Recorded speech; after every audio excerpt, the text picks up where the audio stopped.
Subscribe channel. কি ভাবছেন আমরা হাঁটতেছি? আসলেই তো হাঁটতেছি। ওই যে পিছনে ছেলেটা আছে, তার নাম সুজি। সে ক্লাসের ফার্স্ট বয় বটে, কিন্তু কি জানেন, কেউ তার সাথে মিশতে চায় না। কেন মিশতে চায় না জানেন?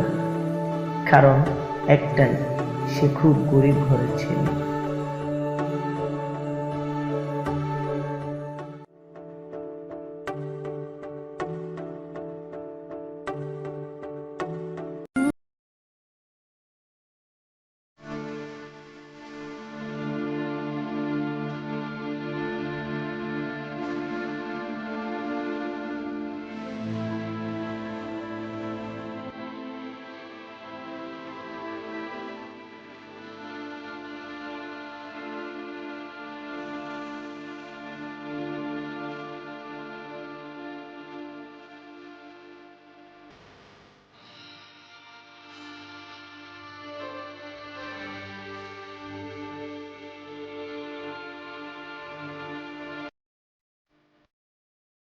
আসলে ছেলেটি সব সময় সবার সাথে হাসি খুশি ভাবে আড্ডায় জড়াতে চায়, কিন্তু তার বন্ধুরা তাকে কখনো অ্যালাউ করে না, আর করবেও কেন।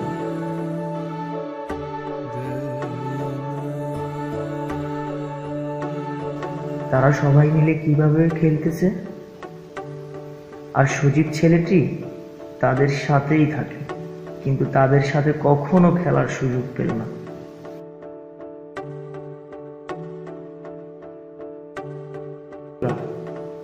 ঘুরতে যাবে বলে তাদের আরেকজন বন্ধুর জন্য দাঁড়িয়ে অপেক্ষা করছে।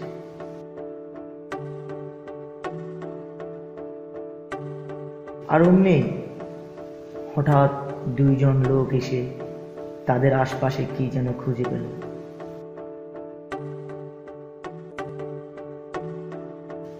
পাওয়ার পর তাদের কাছে এসে বলল, চল আমাদের সাথে।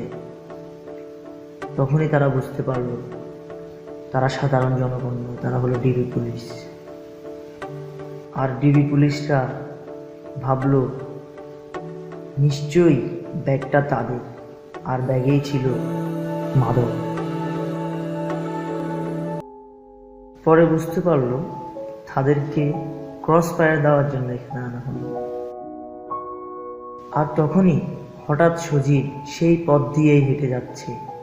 অমনি ডিবি পুলিশকে দেখেই সজীব কথা বলতে শুরু করলো। তাদের দুজনের কথা দেখে বোঝা গেল তারা অনেক কাছের লোক। সজীব জানতে চাইল, স্যার আপনি এখানে কেন? আর স্যার বলল, কিছু আসামি নিয়ে এসেছি যে ক্রস ফায়ার দিব বলে।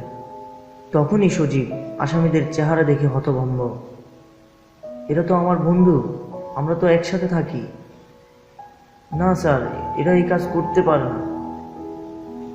কিন্তু স্যার মানতে রাজি হলো না। স্যার বলল, না সজীব, তোমার কোথাও ভুল হচ্ছে, ওদেরকে আমি হাতে নাতে ধরেছি আজকে।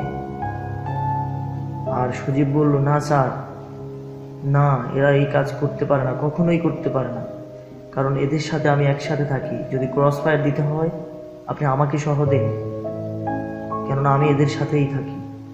আর হঠাৎ তখনই ডিবি পুলিশের কাছে একটা কল আসে।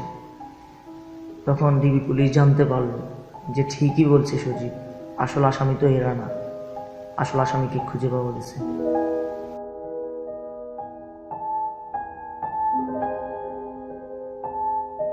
বলল, এই ওদেরকে ছেড়ে দে।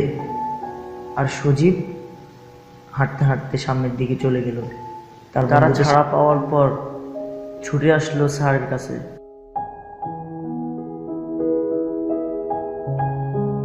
আর যখন স্যারকে এসে জিজ্ঞাসা করলো, স্যার এটা সজীব ছিল না?